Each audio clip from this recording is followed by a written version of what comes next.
Hai sahabat DeWeb, seperti yang kita tahu, domain terbagi menjadi 3, yaitu top level domain, second level domain, dan subdomain.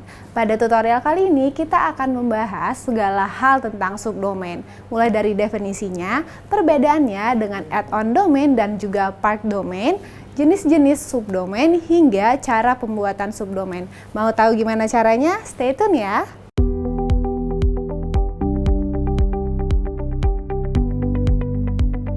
Seperti rumah, subdomain ibarat ruangan yang terdapat dalam suatu rumah, yang dalam konteks ini adalah website.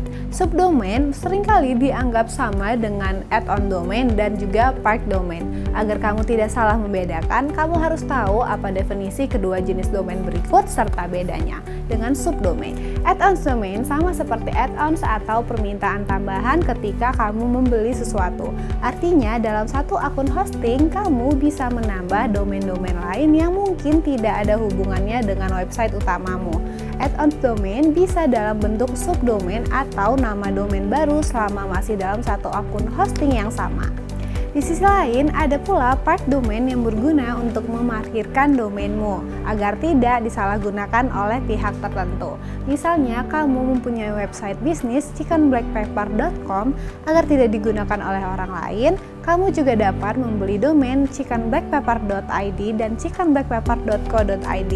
Nantinya, jika ada pengunjung yang mengetik salah satu dari kedua domain tambahan, maka mereka akan diarahkan ke website utama yaitu chickenblackpepper.com. Tentu saja, add-on domain dan part domain berbeda dari subdomain jika dilihat dari fungsi dan bentuknya. Jika subdomain bertugas untuk membagi halaman website, add-on domain dan part domain berfungsi untuk menambahkan domain. Bedanya adalah add-on domain merupakan domain yang bisa saja sama sekali berbeda dengan domain utama, dan part domain tetap mengarahkan ke halaman utama website yang sama.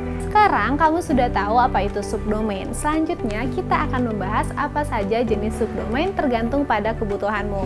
Ada beberapa nama subdomain yang sering digunakan oleh para pemilik website, seperti untuk blog, toko, informasi terkini, dan sebagainya. Berikut adalah beberapa rekomendasi jenis nama subdomain. Blog.dot untuk menambahkan halaman blog yang berisi trivia, tips, dan trik, atau informasi soft selling terkait produkmu. Store.dot bisa digunakan sebagai toko jika website utamamu tidak secara eksplisit digunakan untuk berdagang. News.dot biasanya subdomain yang satu ini digunakan oleh website non-profit untuk memberikan informasi terbaru terkait kampanye sosial yang sedang berjalan. Tapi kamu juga bisa menggunakannya sesuai keperluanmu. Events.dot berfungsi sebagai halaman untuk menyajikan informasi terkait acara yang pernah, sedang, atau dilaksanakan oleh brand atau komunitasmu. Info.dot selain menyajikan informasi mengenai brand atau produk, kamu juga boleh menempatkan kontak berupa email, alamat, dan nomor telepon di sini. Fact.dot agar pengunjung atau calon pelanggan tidak menanyakan hal yang kerap ditanyakan oleh pengunjung lain, kamu bisa menempatkan subdomain fact. Contact.dot jika membuat subdomain ini, manfaatkan sebaik mungkin dengan mengisi informasi tentang dirimu atau brandmu. Kamu juga bisa membuat berbagai akun di media sosial dan tambahkan di sini. Promo.dot halaman subdomain ini bisa digunakan jika kamu memutuskan untuk membuat promo di websitemu. Selain terlihat eksklusif, pengunjungmu juga tidak kesulitan mencari informasi terkait promo yang sedang berlangsung. Katalog.dot jika kamu ingin menaikkan SEO dari halaman katalog produk, sebaiknya isi informasi di katalog selengkap mungkin menggunakan kata kunci yang tepat dan relevan. id./en jenis subdomain yang satu ini berguna jika websitemu dipublikasikan dalam lebih dari satu bahasa, misalnya bahasa Inggris dan Indonesia. Subdirectory selain subdomain ada yang disebut dengan subdirectory, yaitu penempatan ruang pada website untuk membedakan fungsi tiap halaman di website. Subdirectory biasanya ditempatkan setelah alamat website yang ditandai dengan garis miring, misalnya chickenblackpepper.com/blog. Secara garis besar, subdirectory mempunyai kegunaan yang sama dengan subdomain, yaitu untuk mengkhususkan halaman tertentu di website.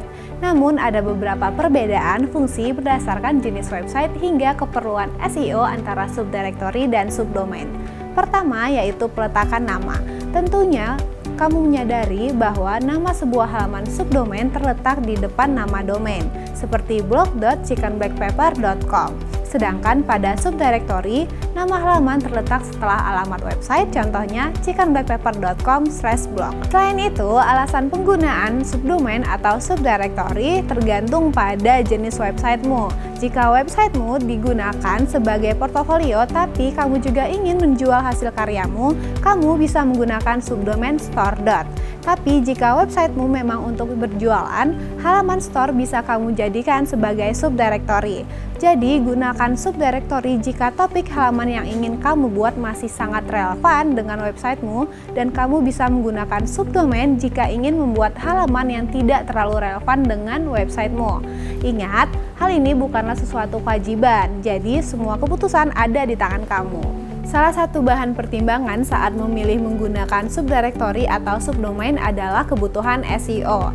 Agar memperjelas pemahamanmu, subdomain sama saja seperti membuat domain baru, sedangkan subdirectory hanya seperti menambahkan folder baru di websitemu. Jadi jangan heran jika terkadang sebuah subdomain mempunyai peringkat lebih tinggi di Google SERP ketimbang domain utama, karena hal itu dapat disebabkan oleh konten di subdomain yang lebih ramah SEO dan direkomendasikan oleh Google sehingga dapat menarik banyak pengunjung. Nah, kita kan sudah membahas apa itu subdomain dan perbedaannya dengan park domain dan add-on domain. Sekarang kita akan membahas cara untuk membuat subdomain. Untuk membuat subdomain, caranya pertama, pastikan kamu sudah mempunyai akun hosting terlebih dahulu. Setelah itu, login ke cPanel, lalu klik subdomain di section domain. Buat nama subdomain sesuai keinginanmu dan pilih domain yang akan ditambahkan subdomain. Lalu klik create. Selesai, sekarang kamu sudah dapat mengisi halaman subdomainmu. Jika kamu ingin menghapus subdomainmu karena periodenya sudah habis atau salah ketik, kamu bisa menghapusnya dengan mengklik subdomain di section domain, lalu klik remove di barisan subdomain yang ingin dihapus. Semoga videonya bermanfaat ya. Sebagai salah satu penyedia cloud hosting terbaik di Indonesia, Dewa Web selalu siap untuk menjadi partner bisnismu dalam meraih sukses online dengan menyediakan informasi bermanfaat buat kamu. Jika kamu mau belajar banyak hal mengenai internet dan digital marketing, kunjungi dewaweb.com/blog. Tapi kalau kamu butuh cloud hosting yang cepat, aman, dan dapat diandalkan, kamu bisa mengunjungi dewaweb.com. Jika ada pertanyaan atau saran, tulis di kolom komentar di bawah ini ya.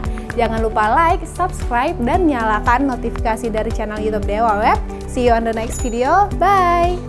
Hari ini kita syuting di Jasco The Plaza. Kalau kamu pengen tahu lebih tentang Jasco, bisa klik link di kolom deskripsi ya. Cari hosting yang aman, Dewa